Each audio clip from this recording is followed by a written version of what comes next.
La gracia de nuestro Señor Jesucristo siga siendo derramada sobre usted y sobre toda su familia. Es un privilegio para mí nuevamente abrir la palabra del Señor para hablar un texto muy precioso, sin duda alguna. Y en el libro de Hechos vamos a hablar unos minutos acerca del peligro de la idolatría, de la equivocación, de la falsedad, de esa obra maligna que sin duda alguna está mandando y ha mandado años atrás almas al infierno, haciendo creer, como dice la Escritura, que son cosas buenas aparentemente, pero más sin embargo, como dice la Escritura, hay caminos que al hombre le llevan, aparentemente le creen al hombre que van para el cielo o que son buenos, pero su fin es muerte, es infierno. Así que vale la pena hablar hoy mientras el Señor pueda ser hallado, buscarle también mientras Él pueda ser encontrado. Y voy a leer un verso en Hechos capítulo 14, verso 8, y dice así: Y cierto hombre de Listra estaba sentado imposibilitado de los pies, cojo de nacimiento, que jamás había andado. Este oyó hablar a Pablo, el cual, fijando en él sus ojos y viendo que tenía fe para ser sanado, dijo a gran voz: Levántate derecho sobre tus pies. Y él saltó y anduvo. Entonces la gente, visto que Pablo había hecho lo que había hecho Pablo, alzó la voz diciendo en lengua licaónica: Dioses bajo la semejanza de hombres han descendido a nosotros. Y a Bernabé llamaban Júpiter y a Pablo Mercurio, porque este era el que llevaba la palabra. Y el sacerdote de Júpiter, cuyo templo estaba frente a la ciudad, trajo toros y guirnaldas delante de las puertas, y juntamente con la muchedumbre querían ofrecer sacrificios. Cuando lo oyeron los apóstoles Bernabé y Pablo, rasgaron sus ropas y se lanzaron entre la multitud, dando voces y diciendo: Varones, ¿por qué hacéis esto? Nosotros también somos hombres semejantes a vosotros, que os anunciamos que de estas vanidades os convirtáis al Dios vivo, que hizo el cielo y la tierra, el mar y todo lo que en ellos lógicamente hay. Amén. Así que vale la pena entender esa palabra muy importante. Pablo, dice la Escritura, que juntamente con Bernabé nos dieron un ejemplo muy importante para lo que se está viviendo en el siglo XXI. Esto de la idolatría, recuérdese que no es de unos días o meses o años atrás, no, viene de hace muchos años, miles de años atrás. Es algo viejo que el enemigo mentiroso ocupó para atrapar la vida del ser humano. Pablo, el Señor lo había usado para levantar a un hombre imposibilitado, dice la Escritura, de sus piernas, de sus pies, y el poder del Señor se derramó sobre ese hombre y ese hombre caminó. Pero la gente, al ver esa gente que practicaba la idolatría a Júpiter, como dice la Escritura, y el templo donde estaba el dios, el sacerdote de Júpiter, dice que comenzaron llevando sacrificios a Pablo y a Bernabé, queriéndolos tomar como dioses. Pero más sin embargo, cuando Pablo escucha eso y ve eso juntamente con Bernabé, se quebrantan y dicen: no, hombres, nosotros también somos hombres similares a ustedes. Nosotros no somos dioses, no tenemos poder para hacer lo que ustedes han visto. Es el Señor Jesucristo el que lo ha hecho. Y vemos esos hombres tomados como ejemplo de lo que hoy se está viviendo. Hoy, por ejemplo, vemos gente clamando, intercediendo, gimiendo, llorando, encendiéndole velas, por ejemplo, a la Virgen María, a la Virgen de Guadalupe, Virgen de Fátima, qué sé yo, diferentes nombres que usted conoce.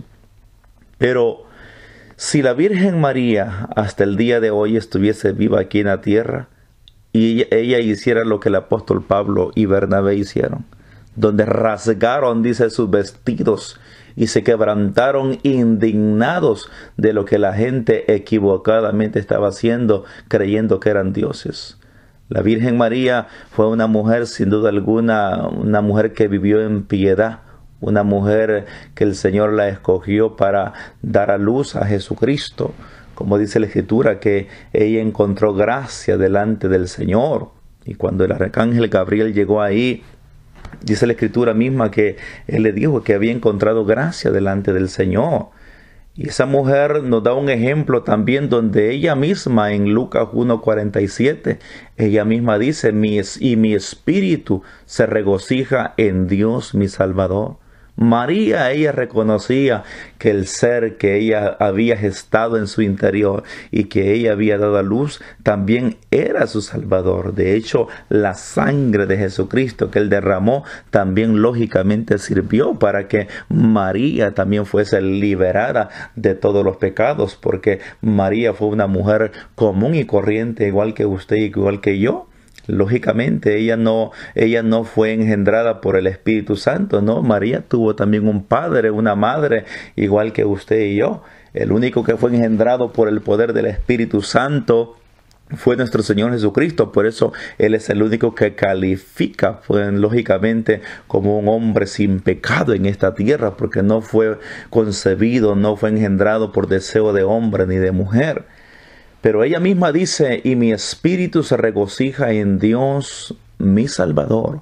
Y una mujer que sin duda alguna no se atribuyó divinidad, que sin duda alguna no se atribuyó que era un Dios, sin duda alguna ella no se atribuyó que tenía ningún poder para poder que alguien intercediera, que alguien clamara a ella para que ella le dijera también al Señor. No, de ninguna manera. De hecho, en la escritura de Hechos habla que cuando los apóstoles estaban orando antes del tiempo, lógicamente, del Pentecostés, dice la Escritura que María también estaba intercediendo ahí juntamente con todos los discípulos. Mire qué precioso es. María también estaba intercediendo con todos los discípulos. Ella clamaba porque ella sabía, lógicamente, que únicamente en Jesucristo había perdón, había respaldo, había respuesta en la oración. Esto está aquí en Hechos capítulo 1, verso 14. Dice, todos estos perseveraban unánimes en oración y ruego con las mujeres y con María, la madre de Jesús, y con sus hermanos. Mucha gente podría decir, no, la Iglesia Católica es la que el Señor estableció, la original. No, de ninguna manera. No vemos a ningún discípulo rezando. No vemos a ningún discípulo orando ahí con el rosario. No vemos a ningún discípulo encendiendo velas a ningún muerto. No vemos a ningún discípulo poniéndose un escapulario. No vemos a ningún discípulo tampoco tirando agua bendita. No vemos a ningún discípulo tampoco caminando de rodillas y pegándose en la calle ahí para hacer sacrificios ante el Señor. No vemos a ningún discípulo tampoco orándole a la Virgen María. De ninguna manera. La Virgen María también estaba orando juntamente con todos los apóstoles. Pero orando ¿a quién? Al Padre en el nombre de Jesús de Nazaret. Como Él mismo lógicamente había dicho que todo lo que pidiéramos en Él, lógicamente el Padre lo iba a conceder. María sabía todo eso. Por eso que si alguien en este tiempo está intercediendo, está orando, está pidiendo algo y lo está pidiendo en el nombre de María, en el nombre de la Virgen de Guadalupe, la Virgen de Fátima, en el nombre de Óscar Ortiz, en el nombre de Pedro, de Pablo, de Jacobo, de qué sé yo, de Juana, de Santiago, cualquier nombre que tenga, déjeme decirle que está perdiendo su tiempo. Porque el único nombre que el Señor, oiga una palabra, que el Señor Dios Todopoderoso, Creador de los cielos y de la tierra, atiende, es el nombre de Jesús de Nazaret. Cuando alguien se presenta al lugar santísimo en el nombre de Jesucristo, ahí sí, no hay ninguna duda, como dice la Escritura, que es el nombre que es sobre todo nombre. Por eso el Señor mismo dijo en Hechos 4:14, y en ningún otro hay salvación, porque no hay otro nombre bajo el cielo dado a los hombres en quien podamos ser salvos, solamente en el nombre de Jesús de Nazaret. Y alguien podría decir, no, pero María no es mediadora, como dice Timoteo, ¿verdad? Que hay un solo Dios y un solo mediador entre Dios y los hombres. De hecho, aún la gente que está en idolatría sabe que hay un solo Dios, sabe que hay un solo mediador entre Dios y los hombres. Ellos lo declaran con su palabra. No, que no es mediadora, ella es intercesora. No, de ninguna manera. La Biblia dice que no debemos de evocar los espíritus de los muertos. Pedro ya está muerto, Pablo ya está muerto, María ya está muerta.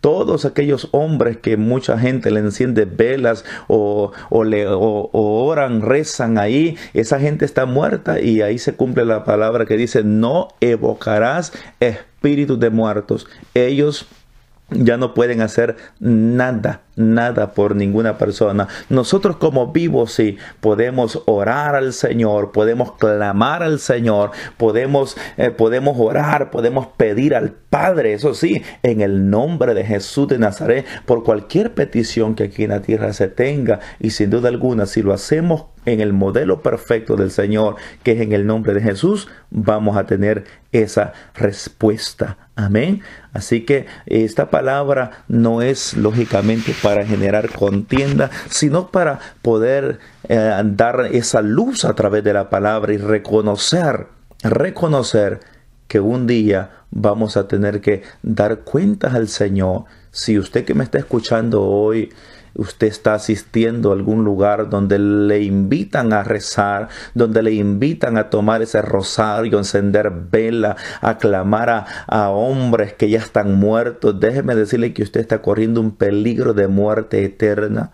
El Señor Jesucristo es el único mediador, es el único intercesor entre Dios y los hombres. Si usted se presenta ante el Padre en otro nombre, no va a haber respuesta. Usted tiene que ocupar el nombre de Jesús de Nazaret. Ese es el nombre que usted tiene que ocupar. Así que lo dejo con esta palabra, que el Espíritu Santo le dé a entender aún más de lo que el Señor me ha concedido hablarle a usted en este día. Dios me lo bendiga grande y poderosamente.